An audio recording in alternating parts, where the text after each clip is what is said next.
आपकी बात में आज हम बात करेंगे उत्तर प्रदेश की योगी सरकार द्वारा उत्तर प्रदेश में जो अगले कुछ दिनों में कांवड़ यात्रा शुरू होनी है उसको कुछ प्रतिबंधों के साथ इजाजत देने का जो आदेश दिया गया है उस पर सुप्रीम कोर्ट ने सुओ मोटो नोटिस उसमें लिया है और स्वतः संज्ञान लेकर सुप्रीम कोर्ट ने उस मामले में उत्तर प्रदेश सरकार को नोटिस दिया है और मामले की सुनवाई अब शुक्रवार को यानी कि 2 दिन बाद उस मामले की सुनवाई होगी।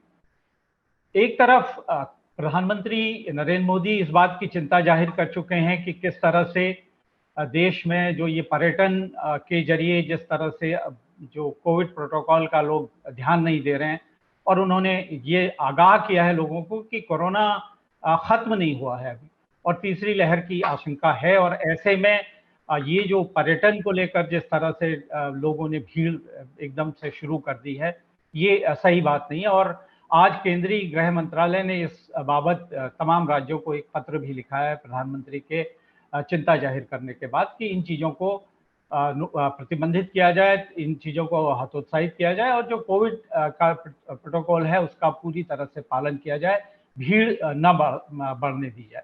हमने देखा किस तरह नैनीताल में इतनी भीड़ माल रोड में है कि लोग एक दूसरे को छुए बिना एक कदम आगे नहीं चल पा रहे हैं। हमने देखा मसूरी में कैंपटी फॉल में किस तरह से हजारों की भीड़ बिना किसी मास्क के और एक दूसरे के बिल्कुल चिपके हुए जो जल क्रीड़ाओं का आनंद ले रहे थे। ये तमाम चीजें इस बात की चिंता जताने के लिए जो प्रधानमंत्री की चिंता है उसको बढ़ाने के लिए निश्चित तौर पर बहुत एक ये सारी चीजें ध्यान खींचती हैं।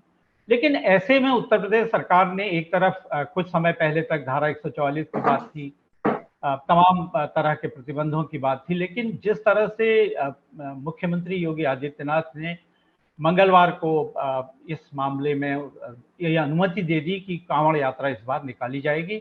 हालांकि उन्होंने जो उसके बाद जो एक सरकारी आदेश था, जो सरकारी उसका जो बयान था, उस बयान में ये कहा गया था कि पारंपरिक जो कांवड़ यात्रा है वो इस बार निकाली जाएगी लेकिन कोविड प्रोटोकॉल के साथ होगी। ये भी कहा गया कि जो कांवड़ संघ हैं उनसे संवाद करके न्यूनतम सहभागिता का अनुरोध किया जाएगा और दिल्ली, राजस्थान, हरियाणा, उत्तर प्रदेश जैसे राज्यों से संवाद करके आवश्यक दिशा निर्देश दिए जाएंगे। आरटीपीसीआर निगेटिव रिपोर्ट की भी अगर जरूरत होगी तो उसकी अनिवार्यता को भी लागू किया जा सकता है। लेकिन जिस दिन उत्तर प्रदेश के मुख्यमंत्री इस तरह का निर्देश दे रहे थे, ठीक उसी दिन पड़ोसी राज्य उत्तराखंड, जो कि कांवड़ यात्रा के लिए एक उसका एक बड़ा जरूरी हिस्सा है, क्योंकि ज्यादातर राज्यों से जो कांवड़ यात्री हैं वो हरिद्वार आते हैं, मुख्यतः हरिद्वार आते हैं और हरिद्वार से गंगा जल लेकर हरियाणा, दिल्ली और उत्तर प्रदेश के दूसरे पश्चिमी उत्तर प्रदेश के इलाकों के लोग वहीं आते जाते हैं। उनमें से कुछ लोग गौमुख तक भी कांवड़ लेके जाते हैं। फिलहाल उत्तराखंड ने उसी मंगलवार को उत्तराखंड सरकार ने अपने आदेश में कहा कि वो कांवड़ यात्रा को स्थगित कर देती है। एक विचित्र स्थिति थी कि कांवड़ लेकर अगर उत्तर प्रदेश से लोग जाएंगे तो वो हरिद्वार उनको आने नहीं दिया जाएगा। ये पड़ोसी राज्य उत्तराखंड ने ये साहस दिखाया। लेकिन मुख्यमंत्री योगी आदित्यनाथ के इस उत्साह भरे फैसले को लेकर और एक तरह से बहुत संदेह पैदा करने वाले फैसले को लेकर, क्योंकि जिस तरह से सरकार खुद, उत्तर प्रदेश सरकार भी ये कह रही है कि कोरोना खत्म नहीं हुआ और सावधानी की जरूरत है और सरकार इस तरह के आदेश दे रही है। हम सब जानते हैं कैसे कांवड़ यात्रा में हजारों की तादाद में लोग निकलते हैं और जब वो निकलते हैं तो फिर लॉ एंड ऑर्डर की कोई स्थिति संभालना बहुत आसान नहीं होता है। और ऐसे लोगों को आप ये कहेंगे कि वो नियमों का पालन करके कांवड़ यात्रा करें, तो शायद यही वजह थी कि सुप्रीम कोर्ट के जो इस मामले को सुप्रीम कोर्ट ने संज्ञान में लिया और जस्टिस न्यायमूर्ति RF नरीमन की जो बेंच थी, उनकी अध्यक्षता वाली बेंच, उसने इस मामले में उत्तर प्रदेश सरकार को नोटिस दिया है और 26 जुलाई से 6 अगस्त के बीच की जो यात्रा होनी है वो यात्रा एक तरह से अब फिर से सवालों के घेरे में आ गई। इस मामले पर बातचीत करने के लिए हमारे साथ मौजूद हैं वरिष्ठ पत्रकार शरद प्रधान, वरिष्ठ पत्रकार आलोक जोशी और पूर्व IAS अधिकारी और अपने सही सवालों को लेकर जनपक्ष में हमेशा खड़े रहने वाले और सरकार से तक लड़ने भिड़ने वाले पूर्व आईएएस अधिकारी सूर्य प्रताप सिंह। आप सबका कार्यक्रम में स्वागत है। सबसे पहले मैं आलोक जी आपसे बात शुरू करना चाहता हूँ। ये जो जिस तरह का ये मामला है, आप इसको किस रूप में देखते हैं? देखिए गोविंद जी, ये प्रश्न बहुत गंभीर है कि आखिर इस सरकार को कांवड़ यात्रा करवाने की ऐसी क्या कंपल्शन है, क्या मजबूरी है कि वो लगी हुई है कि नहीं करवाना ही है। मुझे याद है क्योंकि मैं उत्तर प्रदेश में ही बड़ा हुआ हूँ, तो ये कांवड़ यात्री तो हम बचपन से देखते आ रहे हैं।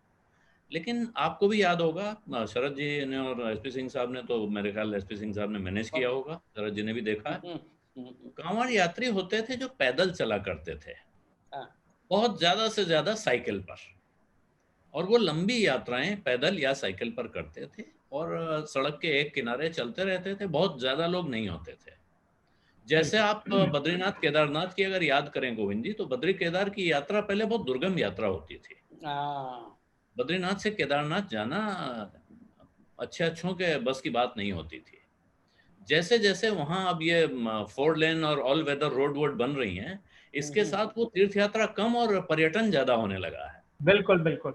इसी मुद्रा में हम जो कांवड़ यात्रा को देखें, तो कांवड़ यात्रा अब श्रद्धा कम और एक तरह का एडवेंचर और दिखावा ये ज्यादा हो गया है। इसी वजह से लोग ट्रकों पे लद के आते हैं, उसमें डीजे लगाते हैं, नाच गाना करते हुए घूमते हैं। और जो माहौल है हमारे प्रदेश में या दुर्भाग्य से देश में पिछले कुछ वर्षों में, उसमें ये दिखाने का ये प्रदर्शन एक तरह से शक्ति प्रदर्शन ज्यादा है धार्मिक श्रद्धा के मुकाबले, कि हम भी, हमारे धर्म में भी ऐसे इतने लोग हैं और हम भी इतना बड़ा जुलूस निकाल के दिखा सकते हैं। और इसी भाव को एक तरह से इसमें आग में घी डालने का काम ये सरकार करती है। आपको याद होगा, एक इस सरकार के पुलिस के मुखिया रहे जो हेलीकॉप्टर से कांवड़ यात्रा पर फूल बरसा रहे थे। जिस वक्त उनको लोगों को रेगुलेट करना चाहिए कि आप सड़क के किनारे चलिए, सड़क घेरिए मत, पूरी पूरी सड़क कब्जा करके। मैं क्योंकि सड़कों पे बहुत वर्षों से चला नहीं बीच में, इसलिए मुझे पता नहीं था, लेकिन दिल्ली में रहा तो उस बीच अचानक एक वक्त ऐसा आया, लोगों ने कहा कि बरेली जाना है, मुरादाबाद जाना है, तो इस वक्त तो सवाल ही नहीं उठता है, ट्रेन से चले जाओ। कांवड़ का टाइम है, पता नहीं कहाँ पिटाई हो जाए, कहाँ एक्सीडेंट हो जाए। मतलब ऐसा लगता है कि कोई नहीं, जंगलों में शेर निकले होते हैं उस तरह कि आदमखोर आया हुआ है। उस अंदाज में लोग जिक्र करते हैं कि इस वक्त कांवड़ का मौसम है, सड़क पर मत निकलना। तो आप किस चीज को बढ़ावा दे रहे हैं, ये साफ दिख रहा है। सरकार क्यों इस पर इतना जोर दे रही है? और मैं बहुत दिल खुश करने वाला काम किया है उत्तराखंड की पुष्कर सिंह धामी सरकार ने। हमको उनको बधाई देनी चाहिए। और जो पुष्कर सिंह धामी का बयान है कि साहब मैं जनता की जान से खिलवाड़ नहीं कर सकता, जान कीमती है, बिल्कुल जान से खिलवाड़ नहीं किया, उसके बरक्स ये उत्तर प्रदेश के मुख्यमंत्री, जिन्होंने पुष्कर सिंह धामी पर भी दबाव बनाया था, उनको चिट्ठी लिखी थी कि उत्तर प्रदेश जाने वाले कांवड़ यात्रियों के लिए आप सारे फैसिलिटेशन कीजिए और इंतजाम करिए। ये मुझे लगता है जो होना चाहिए, वो एक ही पार्टी के दोनों नेता हैं, लेकिन वहां वो जिस कुर्सी पे बैठे हैं उसका धर्म का पालन कर रहे हैं। यहाँ जिस कुर्सी पे बैठे हैं ये उस धर्म का पालन कतई नहीं कर रहे हैं, ये राजनीति का पालन कर रहे हैं। अब मुझे लगता है कि सुप्रीम कोर्ट ने जब बुलाया है तो वो शायद इनसे धर्म का पालन करवा ले। बिल्कुल, जिस तरह की परिस्थितियां हैं, जिस तरह से तमाम राज्यों में अभी भी कई राज्यों में तो जो कर्फ्यू है, जो कोविड के जो प्रतिबंध हैं वो बढ़ा दिए गए हैं। ऐसे में प्रधानमंत्री ने खुद पूर्वोत्तर के राज्यों के मुख्यमंत्रियों से बात की थी, उन्होंने वहाँ के हालात पर चिंता जाहिर की थी। ऐसे में उत्तर प्रदेश में इस तरह का फैसला निश्चित तौर पर ये चौंकाता भी है और ये भी दिखाता है कि राज्य सरकार अपनी जिम्मेदारी को सही ढंग से निर्वहन उसका ठीक से नहीं कर रही है। एसपी सिंह साहब, आपने तो बहुत जिलों में प्रबंधन का भी काम देखा होगा। कोविड की ये जो कांवड़ यात्री हैं, इनकी जब यात्राएं होती है, कुछ वर्ष पहले तक, जैसा आलोक ने भी कहा कि कुछ वर्ष पहले तक ये लगता था कि ये वाकई में एक धार्मिक यात्रा है। जब हम उनको देखते थे, जो कांवड़ यात्री हैं वो कांवड़िए बहुत श्रद्धा से, बहुत विनम्रता से अपनी यात्रा करते थे और बहुत एक किनारे सड़क के बहुत सामान्य भाव से अपनी यात्रा को पूरी करते थे, अपनी सुरक्षा का खुद ध्यान रखते थे। लेकिन पिछले कुछ वर्षों से हमने देखा कि ये एक तरह का बिल्कुल मेला जैसा है, और जो हुड़दंग वो करते हैं, जिस तरह के वो नारे लगाते हैं, जिस तरह की भीड़ होती है, उनसे सड़क पर चलने वाला हर जो दूसरा यात्री है वो आशंकित रहता है कि पता नहीं क्या, अगर इनको छू भी जाएंगे तो ये किस तरह का जवाब देंगे, किस तरह का व्यवहार करेंगे। मॉब एक साथ सड़क पर इस तरह से निकलता है और लाठियां भी उनके पास होती हैं, क्योंकि वो अपनी उनकी यात्रा में उनकी सहायक होती हैं। तो ये जो परिस्थितियां हैं, ऐसे में जो योगी सरकार का ये फैसला है, इसको आप क्या मानते हैं? क्या ये सिर्फ सस्ती लोकप्रियता बटोरने की कोशिश है और अपनी जिम्मेदारियों से आंख बंद करने का काम है? नहीं, इसके कई प्रयोजन है, सस्ती लोकप्रियता नहीं, कई प्रयोजन। आपको पता है कुंभ तो सुपर स्प्रेडर सिद्ध हुआ था, इसलिए डर के मारे वहां के जो मुख्यमंत्री ने वो समय एक निर्णय लिया है कि भाई मैं आने नहीं दूंगा यहाँ पे। अगर वो आने देंगे तो वहां यही हाल होता था जो कुंभ में होता। उनकी व्यवस्था है, चूंकि नए आए हैं और एक दाग लग जाता उनके ऊपर। इच्छा होगी अंदर से उनकी भी कि कुछ हो जाए ऐसा ही। और उनको पता है कि मैं पश्चिमी उत्तर प्रदेश में एक कार्यक्रम में गया था, जब ये कावड़ के दौरान, जब मैं रिटायर हो गया था उसके बीच में, और मुझे नहीं पता था कि किसका आयोजन है। कुछ बच्चों ने मुझे बुलाया था कि सर आप एक कैंप में आइए। उस कैंप में आया तो वहां पे राष्ट्रीय ध्वज उनको बांटे जा रहे थे कावड़ यात्रा करने वालों को, कि भाई ये भी लेके चलो हाथ में, और भारत माता की जय बोलो, वंदे मातरम बोलो। बाद में मैं वहां से आया तो मुझे वहीं किसी ने बताया, सर ये आप जिस कार्यक्रम में गए तो संघ का कार्यक्रम था, आरएसएस का, वो कार्यक्रम चला रहे हैं कि कावड़ यात्रा में ध्वज भी बटेंगे। मैंने कोई बात नहीं, कोई भी कर रहा है, अगर राष्ट्रीय ध्वज बंटवाने की बात हो रही तो मुझे कोई इसमें आपत्ति नहीं है, ठीक है, राष्ट्रीयता की भावना की बात हो रही तो कोई दिक्कत वाली बात नहीं। लेकिन इसके पीछे छुपा हुआ जो उद्देश्य है वो देखिए। ये वोट की राजनीति है, धर्म को खुश रखना है। एक संत के चोले में बैठा मुख्यमंत्री अगर कावड़ यात्रा भी नहीं निकालने देगा, होली दिवाली भी नहीं मनाने देगा, तो कौन मनाने देगा फिर? समझ रहे हैं आप? इसके पीछे वोट है, नाराज ना हो जाए हिंदू पक्ष, और उसको बढ़ावा और देना है। बढ़ावा क्यों देना है? क्योंकि युवा को हिल्ले से लगाए रखना है। बेरोजगार युवा है, सड़कों पे आ रहा है, आंदोलित हो रहा है। कल देखिए मैं गया था एक कार्यक्रम में, क्या आक्रोश था उसके, मैं गया था कार्यक्रम में, युवा सहारा ढूंढ रहा है, तो ध्यान बटाना है उसका। कोई बहुत इससे बढ़िया तो आयोजन कोई हो ही नहीं सकता कि बेरोजगार युवाओं को बढ़ चढ़ के इसमें हिस्सा लेवाएं। तो कम से कम हफ्ते 10 दिन 15 दिन का एक एंगेजमेंट उनका हो गया, उसमें फ्री खाना मिलता है, तमाम लोग प्रायोजित करते हैं, सोने का स्थान मिलता है, हुड़दंग करने के लिए मिलते, मनोरंजन मिलता है, सारा ट्रैफिक बंद हो जाता है। तो ये एक और उससे एक माहौल भी बनता है कि भाई ये दिखाने का कि उग्र हिंदू भी उग्र है, उग्र रूप ले सकता है, लाठी है, डंडा है, ये भी ऐसा है। तो किसी को डराने का प्रयास भी हो सकता है ये। लेकिन ये टोटली वोट के लिए, मैंने लिखा भी, अभी लास्ट ट्वीट मेरा उसी पे लिखा हुआ है, ये वास्तव में वोट के लिए है। लोगों की जान की चिंता नहीं है, कोरोना जान की चिंता तो दूसरी लहर में भी नहीं थी, अब ये तीसरी लहर आने वाली है। और प्रधानमंत्री ने, आपने राइटली कहा कि प्रधानमंत्री ने आगाह किया है, उसके बावजूद भी योगी जी की आंखें नहीं खुली, ये अनसुनी कर दिया उन्होंने प्रधानमंत्री की चेतावनी को। उन्होंने कहा नहीं मैं तो कराऊंगा ही, और उधर उधर उन पे भी दबाव डाल रहे हैं कि भैया आप वहां हरिद्वार आने दो इनको। उनको पता है सारे के सारे राज्यों का जो जमेला है, जो रेला है युवाओं का, वो हरिद्वार में हर की पौड़ी पे मिलेगा, वहां से और जल इकट्ठा करेगा, ले जाएगा जगह जगह पे।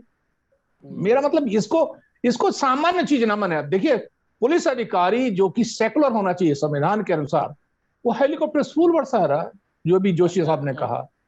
तो ये हम अपना ये ऐसा आयोजन है जिसके अंदर सारा पुलिस प्रशासन एकजुट हो जाता है। अब मुझे एक बात और समझ नहीं आती है कि एग्जीक्यूटिव क्यों बार बार फेल हो रही है, उनके निर्णय बार बार क्यों चैलेंज हो रहे हैं, और क्यों सुप्रीम कोर्ट द्वारा सो मोटो कॉग्निजेंस लेना पड़ रहा है लॉ एंड ऑर्डर के इश्यू पे, ऐसी यात्रा पे जिसमें कोरोना का इश्यू है, उस पर हर बार सुप्रीम कोर्ट हाईकोर्ट के बीच में आना पड़ता है और कहना पड़ता है जंगल राज है, तमाम तरह के तमाम कोरोना मिसमैनेज्ड है।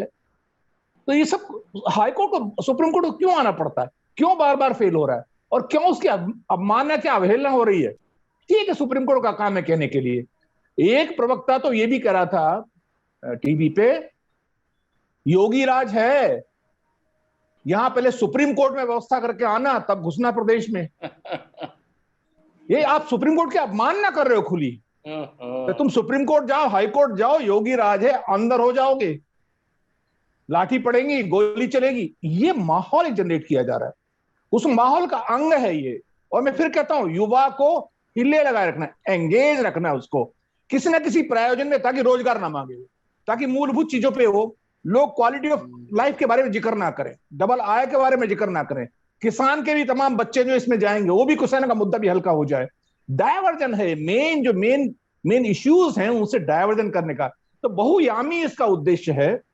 और मुझे लगता नहीं है, देखिए क्या पोजीशन बनती है कल को, ये निकल के ना आए कि करने दो, प्रतिबंध रहेगा, आदि आदि कोई भी चीज आ सकती है सामने, क्योंकि एग्जीक्यूटिव भारी पड़ रहा है, आपको देख ही रहे हैं जुडिशरी पे भारी पड़ रहा है। आपने बात बिल्कुल सही की, और हमने उत्तर प्रदेश में अगर देखें तो इसी तरह का एक मामला जब पंचायत चुनाव को लेकर था, उसमें इलाहाबाद हाईकोर्ट का आदेश था, उस आदेश के खिलाफ सरकार सुप्रीम कोर्ट गई और वहां से अपने पक्ष में आदेश ले आई। और उस वक्त भी जैसा कि आपने कहा, जनता की जान की परवाह लोगों की उत्तर प्रदेश के सरकार को नहीं है, उस वक्त भी हमने बिल्कुल ऐसा ही देखा। और जिस तरह से एक अच्छी पहल मुख्यमंत्री योगी आदित्यनाथ ने की कि उन्होंने अपना जनता दरबार शुरू किया, और हमने ये भी देखा कि जनता दरबार में बहुत अच्छी ढंग से सारे लोग मास्क लगा के वहाँ मौजूद थे, मुख्यमंत्री स्वयं मास्क लगा के थे, एक दूरी पर लोगों को बिठाया गया था, ये एक अच्छा उदाहरण था। लेकिन हमने दूसरी तस्वीर मुख्यमंत्री की देखी जब वो बनारस में काशी विश्वनाथ के मंदिर में अभी कल पूजा करते हुए दिखाई दिए। उसमें सारे पुजारी और सारे लोगों के तो मास्क लगे थे, लेकिन मुख्यमंत्री बिना मास्क के थे। ये एक बड़ा संदेश इससे जाता है, क्योंकि मुख्यमंत्री जैसे व्यक्ति को अगर बिना मास्क के लोग देखते हैं तो लोगों के मन में ये हो सकता है कि हम भी अगर मास्क नहीं लगा रहे हैं तो इससे क्या नुकसान हो जाएगा। ठीक है, मुख्यमंत्री को पूजा के लिए अगर ऐसा कोई अनिवार्यता थी कि वो मास्क के बिना ही पूजा होती, तो ये भी हो सकता था कि कम से कम उन तस्वीरों को सोशल मीडिया में और दूसरे तरीकों से उनको प्रचारित नहीं किया जाता। लेकिन जब ऐसी तस्वीरें प्रचार में आती हैं तो उसका संदेश बिल्कुल अलग तरह का होता है। शरद जी, क्या जैसे एसपी सिंह साहब ने भी कहा कि ये एक तरह की मैसेजिंग है, क्या आपको लगता है कि वाकई में सरकार अपना जो असली कर्तव्य प्रदेश की जनता की रक्षा करना है, और अभी इतनी बड़ी दूसरी लहर की इतनी बड़ी विभीषिका से हम निकल के आए हैं, तो क्या सरकार अपना कर्तव्य बिल्कुल भूल गई है? ऐसा क्या इस मामले से क्या ऐसा दिखता है? कर्तव्य और राजनीतिक उद्देश्य, राजनीतिक गोल जो है वो उसके कंपैरिजन में जब हो तो सरकारें जो हैं वो राजनीतिक गोल उनके लिए ज्यादा इंपॉर्टेंट होता है। मैं एसपी सिंह की हर बात से पूरी तरह से सहमत हूं, और इसमें कोई शक नहीं है कि ये जो किया जा रहा है ये पूरे इसके पीछे राजनीतिक उद्देश्य है। योगी आदित्यनाथ हर काम उनके लिए राजनीतिक उद्देश्य उसमें सबसे ज्यादा डोमिनेंट होता है, क्योंकि उनको आज की डेट में, और वो डेस्परेशन जैसा है, क्योंकि आज की डेट में उनके सामने एक बड़ा चैलेंज है, उन्हें प्रूव करना है कि वो अपनी लीडरशिप में पार्टी को आगे ले जा सकते हैं और वापस वहां पे खड़ा कर सकते हैं जो इन्हें 2017 में विरासत में मिला, नरेंद्र मोदी के नाम पे इलेक्शन जीत करके, रिसाउंडिंग विक्ट्री ला करके, जिसमें 321 या 324 सीटें जीत के आए थे 403 में। तो ये उनके लिए सबसे बड़ा इशू है, और शायद इस पे ही डिपेंडेंट है कि उनका फ्यूचर क्या हो। तो जब आदमी के लिए सबसे इतना बड़ा चैलेंज सामने है तो उन्हें जो जरूरतें हैं, जो गवर्नेंस की जरूरतें हैं, वो सब दरकिनारे हो जाती हैं। उसमें उन्हें कुछ भी करना पड़े राजनीति, अपनी राजनीति को सक्सेसफुल बनाने के लिए, मेरा ख्याल वो करेंगे। और जिस तरीके का उनका नेचर है तो वो तो और डिफाइंड होके करते हैं, बिल्कुल ये तय कर लेते हैं कि मुझे करना ही, मुझे कौन रोक लेगा। अब वो जो आलोक ने जो बात कही कि सुप्रीम कोर्ट वाली, वो बड़ी इंपॉर्टेंट है। सुप्रीम कोर्ट के अगर से डायरेक्शन आ गया तब तो इनको मजबूरन करना ही पड़ेगा, लेकिन मेरा ख्याल इनका पूरा प्रयास होगा। अभी तक बहुत से मामलों में ये किसी भी तरीके से मैनेज करते रहे कि इनकी बात मान ली जाए सुप्रीम कोर्ट में। जब भी इस तरीके का टेढ़ा मामला हुआ है तो इनकी बात मान ली गई है, तो ये फिर से एड़ी चोटी का जोर लगाएंगे। हालांकि मुद्दा ऐसा सीरियस है और बात है लोगों की जान की, बात है कोविड की तीसरी लहर को रोकने की, प्रिवेंट करने की, तो उसमें कहाँ तक इनको मिल पाएगी सक्सेस, ये कहना बड़ा मुश्किल है। और उस मजबूरी में इन्होंने मान लिया, तो भी ये कोई ना कोई, क्योंकि आपको याद होगा कि अभी जो मामला ऊपर से फूल बरसाने का था हेलीकॉप्टर से, सरकारी हेलीकॉप्टर सरकारी अफसर कर रहा था, उसकी वाहवाही हुई और उसको जो है मुख्यमंत्री ने उसकी तारीफ, तो उसकी तारीफ ही करी, को रिवॉर्ड दिया। लेकिन और आज की डेट में, और ये बात नजरअंदाज कर दी जाती है कि असलियत क्या है, कि कौन है वो लोग जो कांवड़ यात्रा में जाते हैं, कितने वो, उनमें कितनी धार्मिक श्रद्धा है, ये सब सवाल ये कोई नहीं पूछता। ये तो डिस्प्ले, पब्लिसिटी, और ये जो सरकार है इनको बहुत ज्यादा, और मुख्यमंत्री, इसमें पब्लिसिटी का बहुत जोर है, पब्लिसिटी पे बहुत जोर है, और पब्लिसिटी पे ही बहुत सी चीजें निर्भर है। तो ये कहाँ तक ये इसको नहीं तो उत्तराखंड के मुख्यमंत्री ने जिस तरह किया, ये बड़े आराम से फॉलो कर सकते थे, लेकिन नहीं। और एक तरफ कहते हैं कि साहब, क्योंकि इनको मालूम है कि हम फिर आगे जिस तरह मीडिया के ऊपर पूरा कंट्रोल है, तो फिर ये पब्लिसिटी हो जाएगी कि साहब देखिए हमने क्या, अगर तीसरी वेव आ भी गई तो क्या हुआ,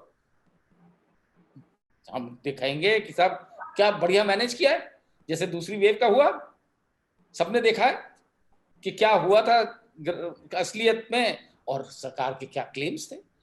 अब ये हुआ कि देखिए हमने क्या बढ़िया मैनेज किया सेकंड वेव को, और तीसरी वेव के लिए हम तैयार है। तो इसलिए इनके ऊपर इस चीज का कोई असर नहीं पड़ना। सरकार के क्लेम्स जो थे, उसके साथ साथ सरकार ने, जो आपने कहा कि पब्लिसिटी की बात, तो सरकार ने वाहवाही भी तमाम विदेशी जो यूनिवर्सिटीज हैं उनसे लेकर, तमाम यूएन से लेकर और कई जगहों से, वो सब एक्सपोज हो गई। गोविंद, आजकल तो एक नई चीज चल रही है, आपने देखा ही है, वो एक ऑस्ट्रेलिया के एमपी का दिखाया जा रहा है। तो ये सब चीजें जो पब्लिसिटी है, एसपी सिंह इस पे प्रकाश डालें अगर कुछ, तो बड़ा अच्छा रहेगा कि वो ऑस्ट्रेलिया के एमपी ने कहा है कि साहब हमें लोन पे दे दें उत्तर प्रदेश के मुख्यमंत्री को।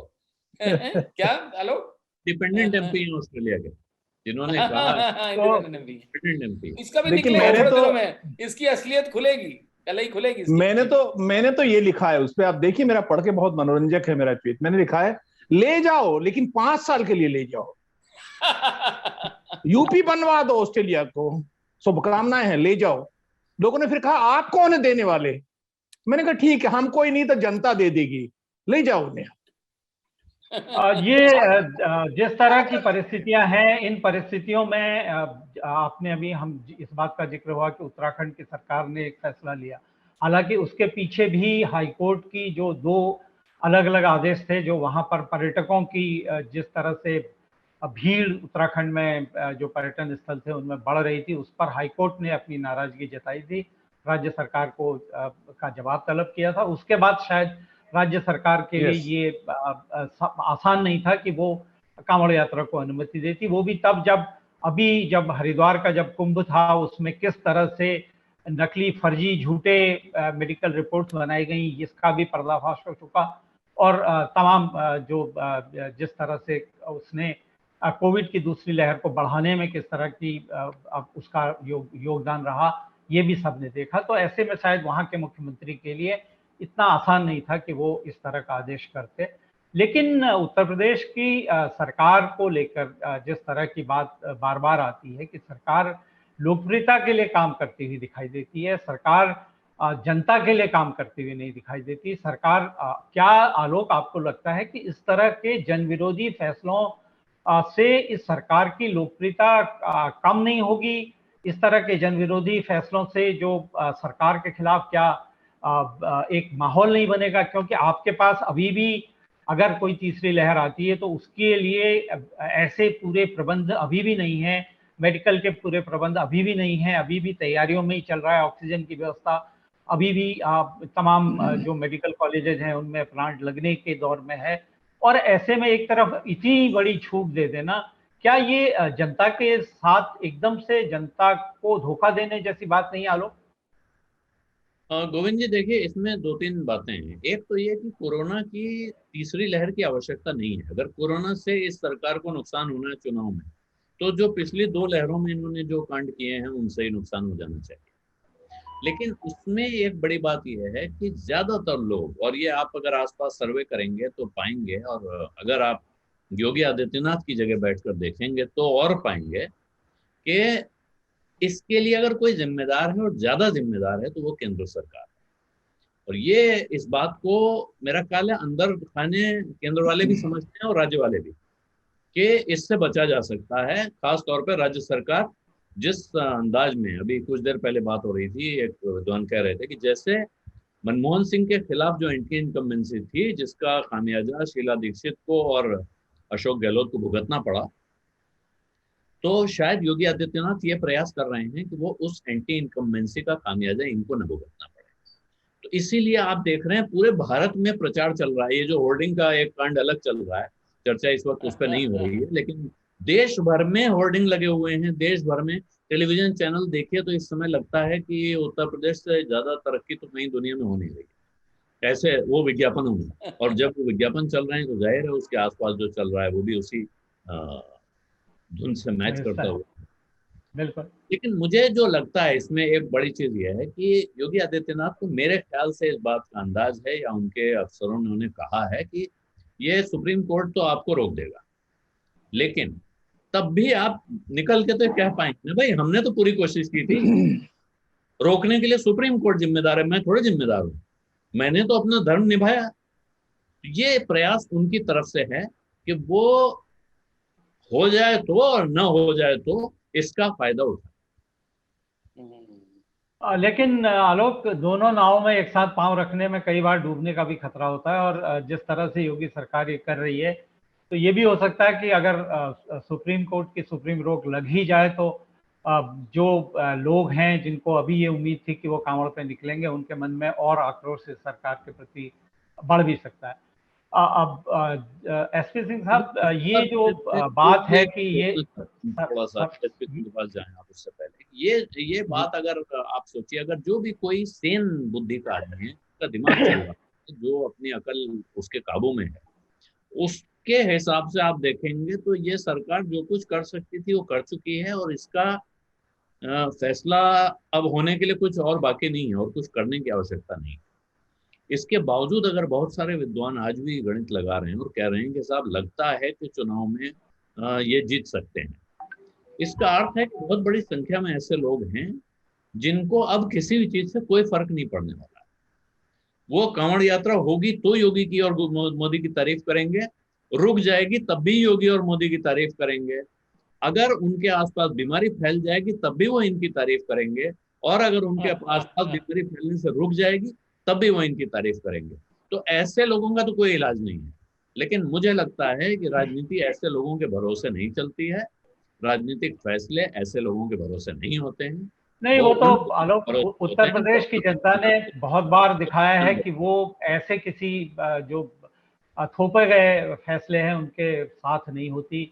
अखिलेश यादव की सरकार के आखिरी दिनों में भी उत्तर प्रदेश बिल्कुल बदल गया था, लेकिन समाजवादी चश्मे के लोगों की नज़र में उत्तर प्रदेश बिल्कुल बदल गया था, लेकिन जनता के फैसले ने सरकार को बदल दिया। तो अगर गलतफहमी बीजेपी से जुड़े लोग या योगी आदित्यनाथ के समर्थकों को है तो उनको भी अपनी गलतफहमी को दूर करने की कोशिश करनी चाहिए, अभी भी वक्त है।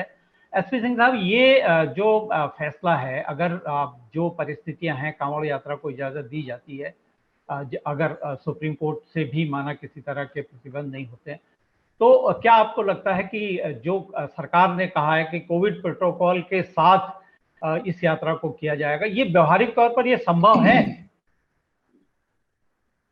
आप एक बात लिख के ले लो, कांवड़ यात्रा होगी, सुप्रीम कोर्ट प्रतिबंध लगाए या ना लगाए, कांवड़ यात्रा होगी, हुड़दंग होगा, लोग निकलेंगे, और अच्छी होगी, और उपद्रव होगा, उतना ही लोगों में यह होगा एकजुट हो जाओ, ये सब विरोधी हैं, राष्ट्र विरोधी ताकतें हैं सब, ये जो हमें धर्म से पालन नहीं करने दे रही है, हमारे धर्म का, सनातन धर्म से दूर ले जा रही है, ये सब इकट्ठे हो गए। ये अर्बन नक्सल्स और ये सब भाषाएं यूज होंगी, निकलेंगे लोग। आप क्या प्रशासन में ताकत है कि कांवड़ यात्रा निकले और रोक ले वो? और जब सरकार का एक प्रायोजित हो, संरक्षण अंदर खाने प्रायोजित हो, कितने केसेस में सुप्रीम कोर्ट हाई कोर्ट ने रोक लगाई है, और सरकार ने दिवाली के पटाखे देखे आपने, लगी थी रोक वैदिक पटाखों में? उत्तर प्रदेश में कोई प्रतिबंध दिखाई दिया आपको? पूरा पटाखा छूटा था, पूरी रात छूटे थे। सही बात। ये प्रतिबंध सुप्रीम कोर्ट लगा ले, क्या करेगा सुप्रीम कोर्ट? ये कावड़ यात्रा निकली सुप्रीम कोर्ट में, आज क्या इतनी ताकत है कोई सरकार को बर्खास्त कर दे कि आदेश का पालन नहीं कर रहे हमारा? नहीं कर सकते वो। तो मुझे लग रहा है वो भी अपनी एक सीमाएं देख रहा है, तोल मोल के करते हैं वो भी, कि ऐसा कर लो अपनी इज्जत बची रहे और इनका काम भी हो जाए। मेरा अपना देखना ये, देखिए इस वक्त चुनाव का माहौल पैदा हो रहा है। चुनाव के माहौल में कोई हिंदू नाराज हो जाए और एक हिंदुवादी सरकार, एक सेंट बैठे हुए हैं भगवा चोले में, वो कावड़ यात्रा ना होने दें। वो तो ये कहेंगे मुझे कुर्सी भी चली जाए मंजूर है, कावड़ यात्रा निकलेगी, कुर्सी भी मैं बलिदान कर दूंगा, सुप्रीम कोर्ट ले ले मेरी कुर्सी। आपको पता नहीं है कहीं कौन सा भी स्टैंड लिया जा सकता है। मैं धर्म के लिए कुछ भी छोड़ दूंगा, मैं काशी मथुरा अयोध्या के लिए कुछ छोड़ दूंगा, शिव के लिए बलिदान कर दूंगा। नहीं, मुझे लगता है इतना नैतिक साहस तो शायद योगी आदित्यनाथ में नहीं है, क्योंकि कुर्सी का प्रेम, कुर्सी का मोह शायद मुख्यमंत्री पद की जो कुर्सी होती है उसको छोड़ दूंगा इतना कहने का साहस उनमें है नहीं, क्योंकि उनको भी ये अच्छी तरह पता है कि अगर छोड़ देने जैसी स्थिति होगी तो अपने दम पर वो दोबारा चुनाव छोड़ना थोड़ी है, कहना है, छोड़ना नहीं है गोविंद, कहना है, कहने में क्या जाता है? रोज विज्ञापनों में क्या कहा जा रहा है? 4 लाख दे दी, 50 लाख दे दी, इतना दे दिया, इतना निवेश आ गया, कहने में क्या जाता है? इतने बोलने में वोट बैंक बढ़ेगा, वोट बैंक बढ़ेगा। और बड़ा आसान है क्या देना। देखिए ये भी मुझे भी लगता है, यही चीज जो ये कह रहे हैं एसपी, कि सुप्रीम कोर्ट ज्यादा इस पे सेटल हो जाएगा कि साहब आपको बहुत स्ट्रिक्टली कोविड प्रोटोकॉल फॉलो कराना पड़ेगा। कह देंगे हाँ कराएंगे, फिर बाकी तो अपने हाथ में। सारा कह देंगे 50 लोग ही निकलेंगे हर जिले से, ये भी कह देंगे 10 ही निकलेंगे। बाद में कौन देख रहा है? बाद में कहां सुप्रीम कोर्ट मॉनिटरिंग करने जा रहा है? बिल्कुल, ये धर्म आधारित सरकार द्वारा प्रायोजित आयोजन हैं, इनको आयोजन है, इनको हल्के में नहीं ले सकते आप, कोई नहीं ले सकता हल्के में। इन पे वोट निर्भर है, वोट है, सत्ता कुर्सी निर्भर है, कुछ हो जाए कुर्सी नहीं जानी चाहिए। लेकिन जैसी परिस्थितियां हैं, अगर जनता के स्वास्थ्य के साथ खिलवाड़ खुद राज्य की सरकार करती दिखाई दे, राज्य के मुख्यमंत्री करते दिखाई दें, तो निश्चित तौर पर ये बहुत दुर्भाग्यजनक है। और मुझे लगता है कि ऐसे जिस तरह का वक्त है उसमें ऐसे किसी आयोजन को किसी भी तरह से अनुमति दिया जाना जो है वो देश के और राज्य के बाकी लोगों के साथ बिल्कुल सीधा सीधा अन्याय है, उनके साथ उनके स्वास्थ्य के प्रति खिलवाड़ है। और जिस तरह से अगर माना यात्रा निकलती भी है तो उत्तराखंड ने यात्रा को प्रतिबंधित कर दिया है, ऐसे में अगर हरिद्वार कांवड़िए नहीं जा सकते तो ये एक तरह से यात्रा का कोई महत्व ही नहीं है, वो सिर्फ राजनीतिक मकसद के लिए वो यात्रा रह जाएगी। हमें उम्मीद करनी चाहिए कि सुप्रीम कोर्ट का जो फैसला होगा वो कम से कम लोगों के स्वास्थ्य और उत्तर प्रदेश की जनता के हित में होगा। राज्य सरकार को चुनावी फायदे के लिए इस तरह के आयोजन को करने की अनुमति नहीं मिलेगी। और ये ठीक है कि योगी आदित्यनाथ के पास अगले चुनाव से पहले ये मौका दोबारा नहीं होगा कि वो कांवड़ यात्रा पर फूल बरसाने की इजाजत दें, और जैसे उन्होंने पिछली यात्राओं में किया था उनके आदेश से ही फूल बरसाए गए थे। लेकिन कम से कम इस बार की जो यात्रा है वो सुप्रीम कोर्ट के हस्तक्षेप के बाद सवालों के घेरे में आ गई है, और इन सवालों का जवाब हमको शुक्रवार को जो सुप्रीम कोर्ट में इस मामले पर जब बहस होगी तब इन सवालों का जवाब मिलेगा, और वो जवाब हम उम्मीद करते हैं कि जनता के हित में होगा। इसी बात के साथ हम आपकी बात को आज यहीं पर समाप्त कर रहे हैं। अपने दर्शकों का हम आह्वान करते हैं कि वो हमको लाइक करें, सब्सक्राइब करें और हमको शेयर भी करें। साथ ही साथ अपने जो अमूल्य विचार हैं, अपने जो सुझाव हैं, अपनी जो टिप्पणियां हैं उनसे हमको अवगत कराते रहें। आपके सुझाव हमको मिल भी रहे हैं, हम और आपसे अपेक्षा करते हैं आपके सुझावों की। इन्हीं सुझावों के आधार पर हम अपने कार्यक्रम में और परिवर्तन और सुधार करने की कोशिश करते हैं। और द फ्री प्रेस के जरिए जिस एक निष्पक्ष पत्रकारिता को आगे बढ़ाने का काम हम लोग हमने किया है, उस काम को किसी मुकाम तक पहुंचाना चाहते हैं। आप सबका आभार, धन्यवाद, नमस्कार।